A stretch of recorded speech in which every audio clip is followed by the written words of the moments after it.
오늘의 말씀으로 가장 영광스러운 성전, 이런 제목으로 함께 은혜를 나누고자 합니다. 다 같이 한번 읽겠습니다. 시작. 가장 영광스러운 성전. 이 세상에서 가장 귀하고 가장 소중한 건물을 하나 꼽으라고 한다면 그것은 바로 성전입니다. 교회죠, 교회. 왜냐하면 이 성전은 하나님께서 임재하시고 또 하나님께서 감림하시는 곳이기 때문에 매우 중요할 수밖에 없습니다. 그래서 하나님은 성전을 통해서 사람들을 만나게 되고 또 사람들은 이 성전을 통해서 하나님 앞에 나아가게 되는 줄로 믿습니다. 여러분들이 본문은 스룹바벨 성전의 건축에 대해서 말씀하고 있는 그런 내용이에요. 한번 따라해봐요. 스룹바벨 성전. 그 예루살렘 성전이 예루살렘 성전, 그 다음에 스룹바벨 성전, 그 다음에 헤롯 성전. 똑같은 건물인데 그런 식으로 이름이 정해진 것을 알 수 있습니다. 첫째로 힘들고 어려운 성전 건축을 우리가 볼 수가 있습니다. 한번 읽어볼까요? 시작. 힘들고 어려운 성전 건축. 이상한데? 힘들고 어려운 성전 건축. 유대인들이 이 바벨론에서 돌아온 때가 제가 몇 번 이야기했어요. BC 537년. 이 정도가 더 돼요. 근데 1년 뒤에 성전을 건축합니다. 1년 뒤 같으면 몇 년이죠? BC 536년. AD는 이렇게 바로 올라가야 되지만 BC는 어떻게 돼야 돼요? 거꾸로 되잖아요. 그러니까 537년에 와가지고 536년에 성전을 건축하려고 기초를 놓았습니다. 그런데 그만 이 사마리아 사람들하고 또 주변에 있는 여러 가지 많은 이 환경 때문에 성전 건축이 중단되어 버리고 말았습니다. 그리고 중단된 지 16년이 지난 다음 BC 520년, BC 몇 년요? BC 520년에 선지자 학개가 등장을 해서 하나님의 말씀을 전합니다. 학개서 1장 8절입니다. 1장 8절. 한번 읽어봐요. 시작. 너희는 산에 올라가서 나무를 가져다가 성전을 건축하라. 그래야만 내가 그것으로 말미암아 기뻐하고 또 영광을 얻으리라. 여호와가 말하느니라. 그리고 학개 선지자가 나타나서 너희는 산에 올라가 나무를 가져다가 성전을 건축하라. 그렇게 이야기를 하니까 이 유대인들이 감동을 받아가지고 예루살렘 성전을 건축하려고 다시 결심을 했습니다. 그런데 이 성전을 건축하는데 아직까지도 해결되지 않은 여러 가지 많은 문제가 있습니다. 이번에는 누가 반대를 하느냐면 사마리아 사람들이 아니라 그 지역의 총독들이 반대를 해요. 총독이라고 하면 요즘 같으면 도지사 정도 되는 그런 사람들인데 이 총독들이 그 당시에 닷더네, 스알보스네 이런 사람들이 뜬금없이 성전을 건축한다니까 막 그냥 사람들이 왜 성전을 건축하냐고 막 도전을 하고 그리고 도와주지를 않아요. 그런데 이 총독들이 그 당시 그 다리오 왕에게 문의를 해봤습니다. 아니 예루살렘에서 유대인들이 성전을 건축하려고 그러는데 이거 어떡할까요? 그러니까 다리오 왕이 그러는 거예요. 너 도와주어라. 뭐하라? 도와주라. 그래서 이 닷더네와 스델본의 이런 총독들이 세금을 가지고 그리고 이 성전 건축에 재료들을 쭉 모아가지고 이제 성전을 건축을 도와주는 그런 결과가 나오게 되는데 우리가 이 구약 성경 에스라서 5장, 6장, 7장에 보면 이런 내용이 자세하게 잘 설명이 되어 있습니다. 그러니까 처음에는 이 총독들이 처음에는 사마리아 사람들이 반대를 했죠. 그 다음에는 총독들이. 그 다음에 또 누가 이 성전 건축을 방해하느냐 하면 옛날에 솔로몬 성전에 그 웅장하고 화려한 영광을 본 이 경험했던 그 당시 예루살렘에 남아있었던 이런 사람들이 또 반대를 하는 거예요. 오늘 본문 3절 한번 봅시다. 읽어봐요. 시작. 너희 가운데에 남아있는 자 중에서 이 성전의 이전 영광을 본 자가 누구냐? 이제 이것이 너희에게 어떻게 보이느냐? 이것이 너희 눈에 보잘것없지 아니하냐? 이게 무슨 말이냐면은 그들은 BC 536년에 한번 성전 건축을 시작하려고 했잖아요. 성전을 시작하려고 그러는데 처음에 이 성전 건축을 하려고 기초를 놓는데 보니까 이게 옛날에 그 솔로몬 성전에 비하니까요 형편없이 초라한 게 옛날에 진짜 막 이 솔로몬 성전 처음 만들었을 때 막 삐까뻔쩍했어요. 어땠다고요? 삐까뻔쩍. 막 삐까뻔쩍 전도가 아니 온 그냥 검으로 칠하을 해가지고 굉장한 그런 건축물이었습니다. 이걸 보다가 다시 이제 536년에 새로 이미 그 건물은 불타버렸잖아요. 다시 지들 지으려고 기초를 놓는데 보니까 아이고 이 기초를 놓는 게 보니까 형편없어요.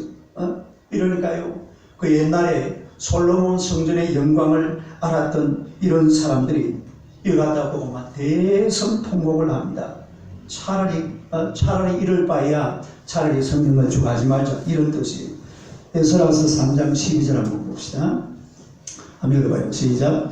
제사장들과 개인 사람들과 나이 많은 족장들은 첫 성전을 보았으므로 이제 이 성전의 기초가 놓임을 보고 대성통곡하였으나 여러 사람은 기쁨으로 크게 함성을 치르더라. 무슨 말인지 알겠어요?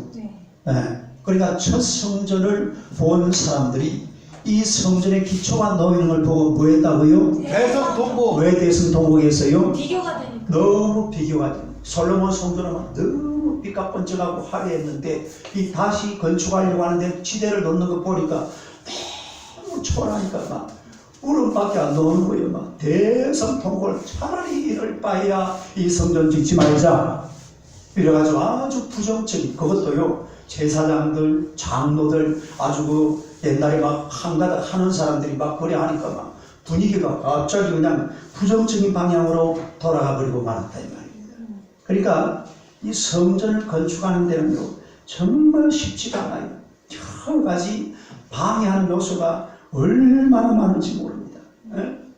옛날에 안 그렇게 했습니까? 옛날에 그 막 예루살렘 성전 그 삐까뻔쩍한 걸 보고 다시 그 성전 건축을 한다는데 아주 막 초라하게 조그만하게 한다 그러니까 막 그걸 보고 대성통곡을 하고는 차라리 이럴 바에야 이런 거 하지 말자, 성전 건축 하지 말자 이래가지고 또 반대하는 사람들이 생기더라 이런 이야기입니다. 여러분 성전 건축, 그러니까 성전 건축 여러분이 지금 대충 이제 감을 좀 잡아야 돼요. 제가 지금 몇 번 설명을 했잖아요. 여러분의 마음의 성전 건축을 하는 것도 이게 쉬운 게 아닙니다. 내가 정말로 내 마음 속에 예수님을 믿고 하나님을 섬겨서 하나님의 자녀가 되는 과정도 결코 쉽지가 않아요. 오늘 저 뒤에 처음 오신 분이 계시는데 우리 김영진 선생님인데 옛날에 중고등학교 시절에 교회를 잘 다녔답니다. 그리고 교회를 안 나가셨답니다. 그러니까 예수 믿는 것이 그렇게 쉬운 일이 아니에요. 누가 방해를 해도 방해하고 뭐 성전을 내 마음속에 한번 짓고 싶은데 어떤 방해가 와도 방해가 온다는 거죠.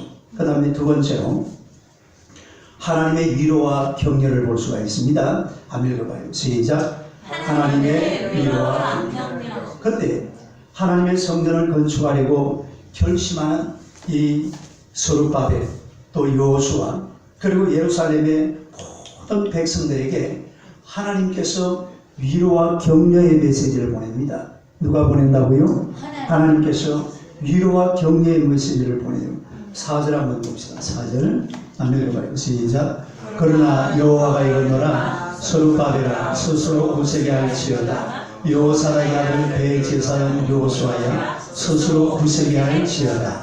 여호와의 말이니라 이 땅 모든 백성아 스스로 굳세게 하여 일할지어다. 내가 너희와 함께 하노라. 만군의 여호와의 말이니라. 일할지어다. 이게 무슨 말입니까?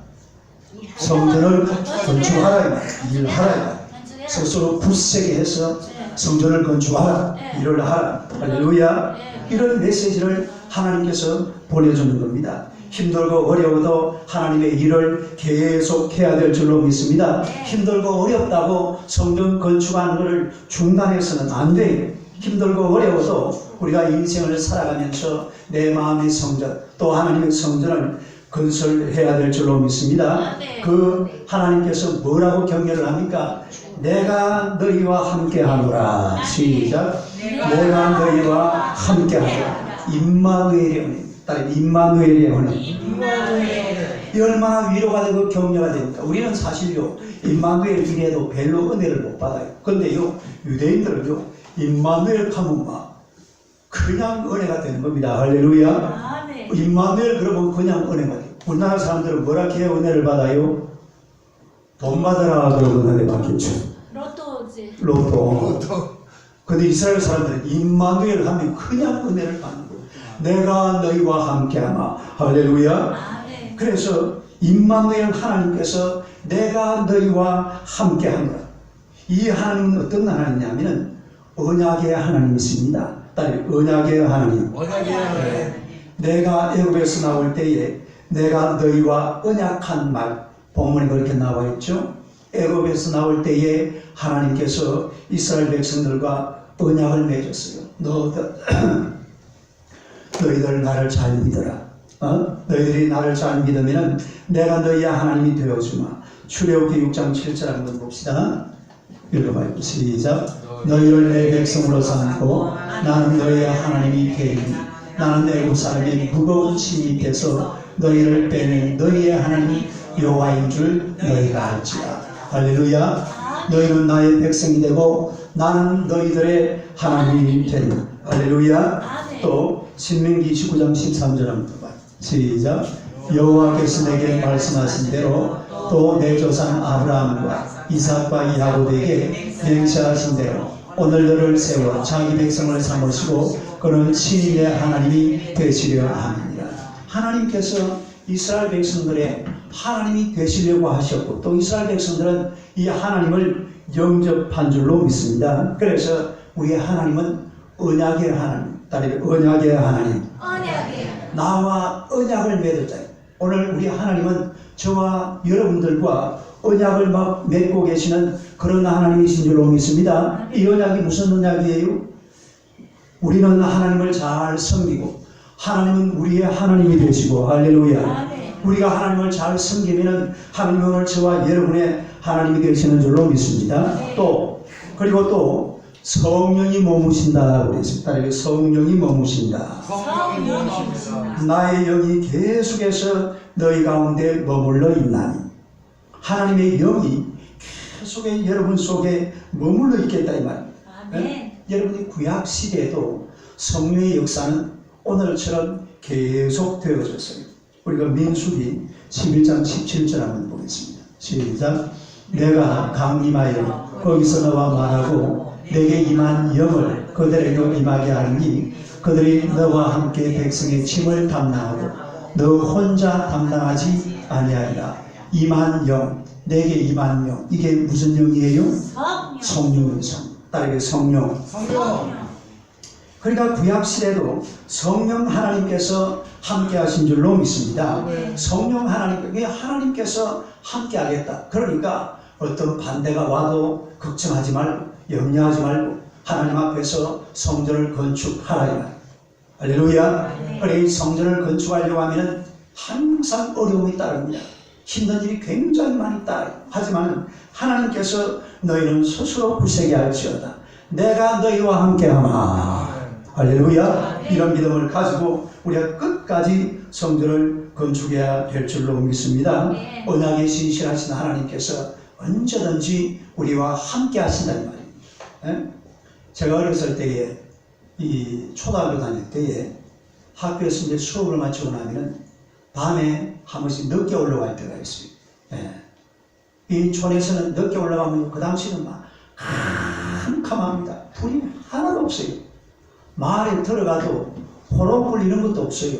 그때는 막 완전히 그냥 전기불이 없으니까 제가 초등학교 6학년 때 우리 동네에 전기불이 처음 들어왔거든요. 경남 합정은 쌍배의 난길이 월계부라고 돌마. 그러니까 이 동네에서 이 십리길인데 올라가 보면요, 불이 하나도 없이 깜깜해요. 그래가지고 혼자 올라가면 막 무섭습니다. 아이고, 누가 좀 같이 올라가는 사람 없나? 그래가지고 여기 사람 쳐다보면요, 한 사람씩 올라가는 사람들이 있으면 그 사람들 좀 뒤에 따라가기도 이렇게 올라가고, 어떨 때는 막 혼자 올라가요. 혼자 올라가면요, 야, 올라가다가 혹시 늑대 나오는가 아이가? 몇 살 때? 초등학교 한 4학년, 5학년 이럴 때죠. 6학년 때는 전기가 들어와 있었으니까. 전기가 들어와서는 가로등이 있었거든요. 근데 전기 들어오기 전까지는 막 진짜 캄캄했어요. 네? 그래가지고 이렇게 S자로 그 동네 올라가면 좀 무서운 데가 있습니다. 귀신 나온다는 데가 있어요.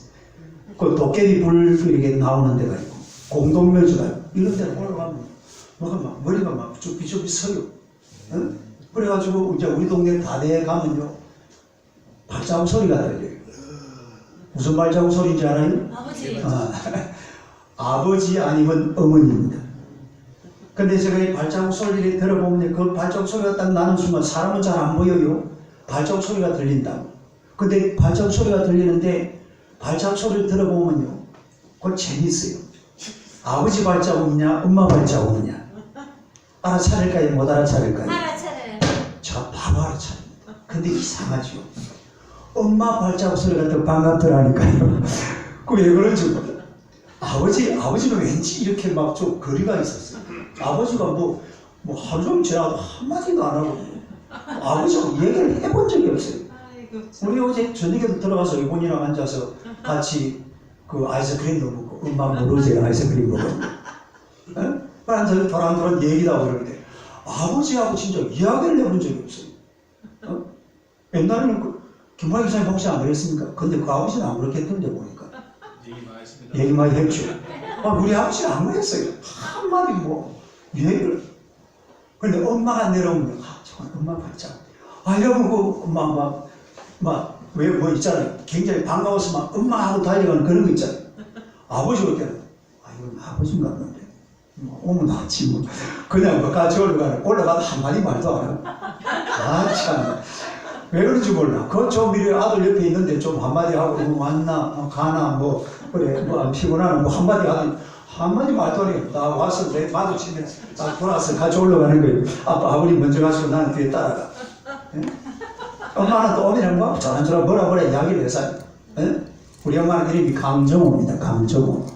아버님은 이 교수고, 대학 교수가 이름이 이 교수예요. 그러니까 그렇게 올라갈 때는요, 누구랑 좀 함께 갔으면 좋겠다. 이런 느낌을 굉장히 강하게 받아요. 여러분, 우리 인생길에 우리와 함께 가실 분, 우리가 같이 가야 될 분, 그분이 바로 하나님이신 줄로 믿습니다. 네. 그래서 마태복음 11장 28절에 보니까, 28장 20절에 보면요, 한번 읽어봐요. 시작. 내가 너에게 공부한 모든 것을 가르쳐 지키게 하라. 볼지어다 내가 세상 끝날까지 너희와 항상 함께 있으리라.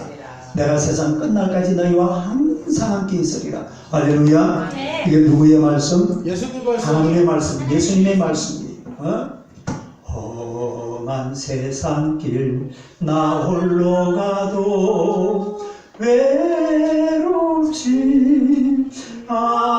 않으오. 비바람 속을 나 홀로 가도 내 맘에 두려움 없어. 구름 기둥과 불기둥으로 인도하시는 주가 계시오니 주를 뒤따라 나가는 길에 두렵지 않아. 할렐루야. 네. 하나님 함께 하시면 우리 인생길이 이렇게 아름다운 인생길, 두렵지 않아요. 언제나 하나님과 함께 하나님의 성전을 만들어가는 하나님의 백성들이 되시기를 주님의 이름으로 축원합니다. 그 다음에 세 번째로 가장 위대하고 영광스러운 성전. 한번 읽어봐요. 시작. 가장 위대하고 영광스러운 성전. 오늘 9절 말씀을 한번 봅시다. 9절 말씀 읽어봐요. 시작. 이 성전의 나중 영광 이전 영광보다 크리라. 만군의 여호와의 말이라. 내가 이곳에 평강을 주리라. 만군의 여호와의. 이 말이 아주 중요한 말이에요. 이거 보세요. 이 성전의 나중 영광이 이전 영광보다 크리라. 여기까지 하면 시작. 이 성전의 나중 영광이 이전 영광보다 크리라. 크리라. 이게 무슨 얘기냐면은 스룹바벨 성전의 영광이 솔로몬 성전의 영광보다 훨씬 크다. 이 말이 됩니까 안 됩니까? 성전이 어떤 성전이 삐까뻔쩍하다고 그랬어요?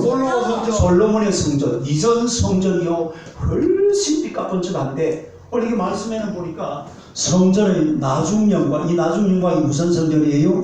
스룹바벨 성전. 따라서 스룹바벨 성전. 이전 영광 무슨 성전? 솔로몬 성전. 그러니까 이게 우리가 계산을 해보면 솔로몬 성전의 영광이 훨씬 큰데 근데 성경에 보니까 무엇이 더 영광이 크다고요? 스룹바벨 성전의 영광이 더 크다. 아니 그 스룹바벨 성전을 지으려고 기초를 놓을 때에 그걸 본 사람들이 뭐 했다고 그랬어요? 대성통곡을 했잖아요. 왜 그랬어요? 솔로몬 성전의 그 아름다운 영광을 본 사람들이 그 초라한 이 스룹바벨 성전을 짓는다고 그러니까 막 대성통곡을 할 만큼 이게 비교가 안 되는 그런 건물인데 어떻게 해서 스룹바벨 성전의 영광이 더 크다고 얘기가 가능하겠느냐? 여러분 구약 성경에 나오는 제단이나 성막이나 성소나 성전 이런 것은요 전부 다 예수 그리스도를 예표하는 겁니다. 누구를 예표한다고요? 예수 그리스도를 예표하는 거예요.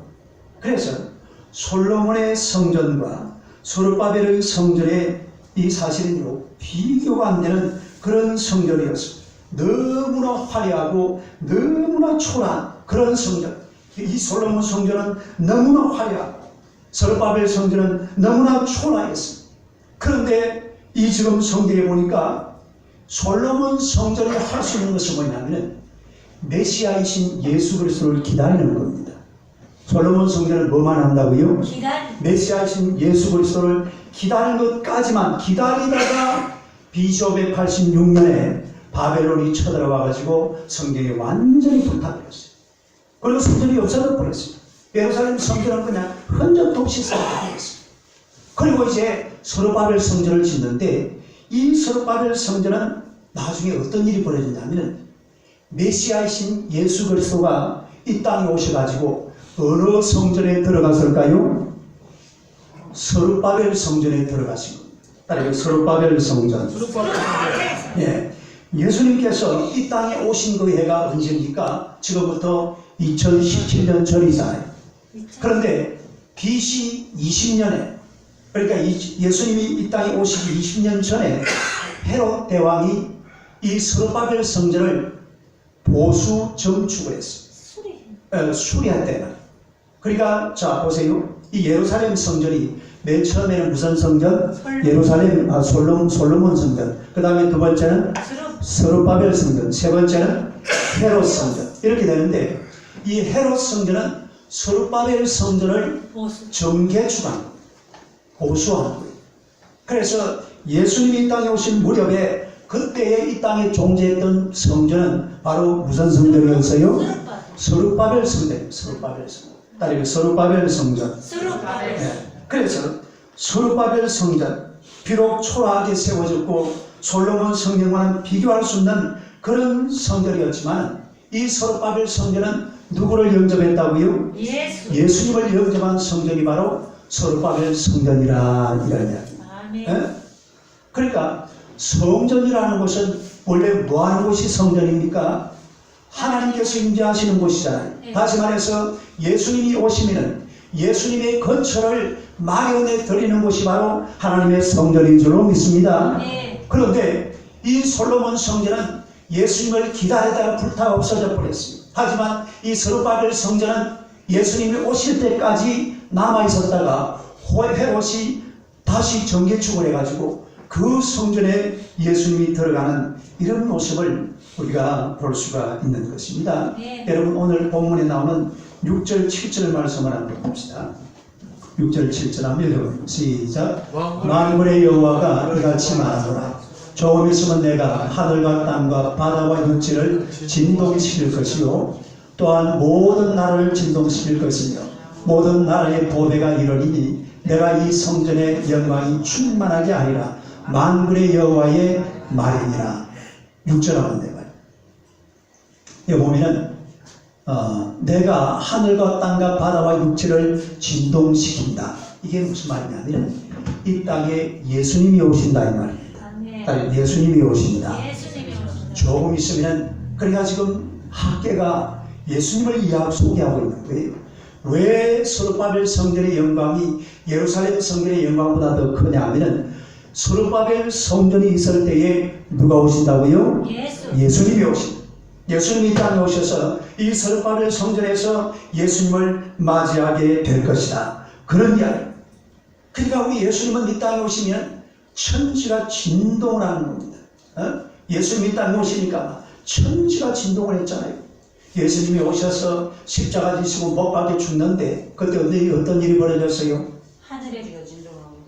그 막 휘장이 찢어지고 지진이 일어나고 또 무덤문이 열리고 놀라운 역사가 해가 어두워지고 굉장한 일이 벌어졌어요. 이게 바로 천지가 진동하는 그런 장면을 학계 선지자가 먼저 표현을 하고 있는 겁니다. 예수님이 오셨다 이 말입니다. 예수님이 오셨다. 예수님이 오시는 것을 말씀하고 또 만국의 보배라고 그랬어요.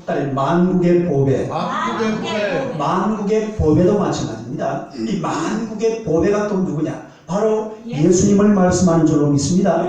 만국의 보배이신 예수 그리스도가 이 수르바벨 성전에 오신다라는 것을 학계 승리자가 지금 얘기를 해주고자 하는 것입니다.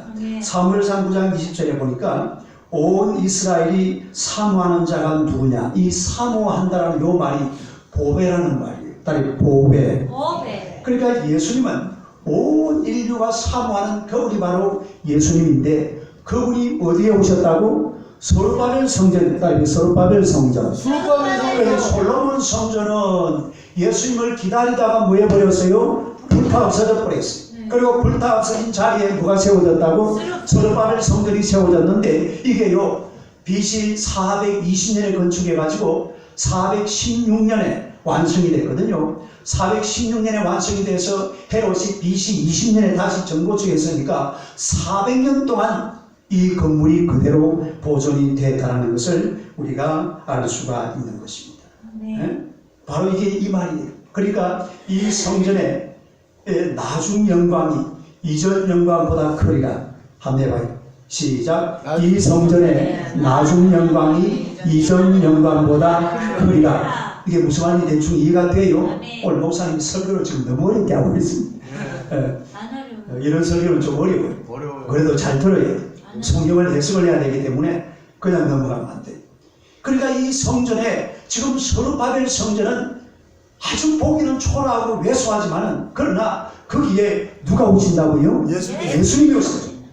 실제로 예수님이 거기에 오셔서 거기에서 예수님이 토론도 하시고 6월절날 그 예루살렘 성전에 올라가신 그 성전이 바로 이 소르바벨 성전이라는 것을 우리가 알 수가 있습니다. 여러분 우리가 보세요. 세상은 보면요 온통 크다 작다로 구분합니다. 다르게 크다 작다. 그 사람을 구분할 때도 크다 작다 이렇게 구분하는 것을 좋아해요. 그런데 예수님이 이 땅에 오시기까지 이 세상에서 가장 큰 자가 누구냐? 예수님이 딱 결론을 내려놨습니다. 예수님이 땅에 오셔서 말씀하시기를 이 세상에서 가장 큰 자가 누구냐? 세례 요한이라고 했어요. 세례 요한. 희한하죠. 예수님보다 큰 자들, 세례 요한보다 큰 자들이 얼마나 많습니까? 옛날에 아브라함, 또 무슨 다윗, 모세, 또 우리가 세상 역사를 보면은 예수님 오시기 전에 알렉산더 대왕, 소크라테스, 석가모니, 위대한 인물들이 얼마나 많습니까? 그런데 이런 거 다 제껴놓고 예수님께서 누구를 보고 가장 큰 자라고 그러냐면은 세례 요한을 보고 그랬어요. 아니 세례 요한. 세례요한. 왜 세례 요한을 보고 가장 큰 자라고 그러냐면 세례 요한이 예수님을 보았고 예수님을 만났기 때문에 그랬어요. 예수님을 알아. 누구를 보고 누구를 만났어요? 예수님. 예수님을 보고 예수님을 만났어요. 예? 근데 물론 이 세례 요한은요 예수님이 저분이 진짜 예수님이 메시아인지 예수님이 그리스도인지를 확신하지를 못했어요. 긴가 민가 아프리카 말, 아리까리, 일본말, 애매모호, 독일말, 알쏭달쏭, 프랑스말, 갸우뚱, 중국말, 헷갈리제이션, 미국말. 그걸 다 이렇게 해놓으셨네. 아니, 아들내미가 야밀러가 시작. 긴가 민가, 알쏭달쏭, 아리까리, 애매모호, 갸우뚱, 헷갈리제이션. 세례 요한이 그랬어요. 아니 진짜 앞에요. 여러분 성경을 읽어보면요. 마태복음 1장에서 한 14장 이때로 쭉 보면은 마마 세례 요한 막 헷갈리는 거야. 아리까리하며 갸우뚱하며 이게 도대체 예수가 맞나? 예수가 지금 메시아가 맞나? 그래서 굉장히 심각한 문제거든요. 이걸 가지고 고민하다가 그만 세례 요한은 죽어버렸습니다. 사형을 당했잖아요. 그런데 예수님께서 하시는 말씀이 이 땅에서 가장 큰 자가 누구라고요? 세례 요한이다. 예. 마태복음 11장 2절 3절 아니 요한복음 1장 29절부터 요한복음 1장 한번 읽어봐요. 시작. 이튿날 요한이 예수께서 자기에게 나오심을 보고 이르되 보라 세상죄를 지고 가는 하나님의 어린 양이로다. 그러니 요한이 예수님을 보고 보라 세상죄를 지고 가는 하나님의 어린 양이로다 이렇게 얘기를 했잖아요. 그럼 예수님이 메시아가 맞아요. 그런데 마태복음 또 보세요. 11장 읽어봐. 시작. 요한이 옥에서 그리스도께서 하신 일을 듣고 제자들을 보내요. 예수께서 여짜오되 오실 거리가 당신이 오니까 우리가 다른 일을 기다리오리니까. 그러니까 세례 요한이 예수님을 메시아로 믿었단 말입니까? 안 믿었단 말입니까? 못 믿었어. 헷갈렸다 이 말이야. 아리까리하다 이 말이야. 갸우뚱했다 이 말이야. 아주 헷갈렸다 이 말이야. 이게 바로 세례 요한이 그랬습니다. 그런데 그럼에도 불구하고 예수님께서 세례 요한을 가리켜서 세상에서 가장 큰 자다. 왜 그렇게 말씀을 하시냐면 세례 요한이 예수님을 만났고 예수님을 보았기 때문에 그랬다 이 말입니다. 누구를 만났기 때문에? 예수님을 만났기 때문에. 예. 마태복음 11장 11절 봅시다. 읽어봅니다. 시작. 내가 진실로 너희에게 말하노니 여자가 낳은 자 중에 세례 요한보다 큰 이가 일어남이 없도다. 그러나 천국에서는 극히 작은 자라도 그보다 크니라. 봐요. 이 예수님께서 세례 요한에 대해서 딱 말씀을 지어놔. 이 세상에서 여자가 낳은 자 중에 세례 요한보다도 큰 자가 있다 없다? 없다 이 말. 그런데 내 물어봅시다. 세례 요한이 키가 우리 김모양 비사님만 했을까요? 안 했을까요? 안 했어요. 안 했어요.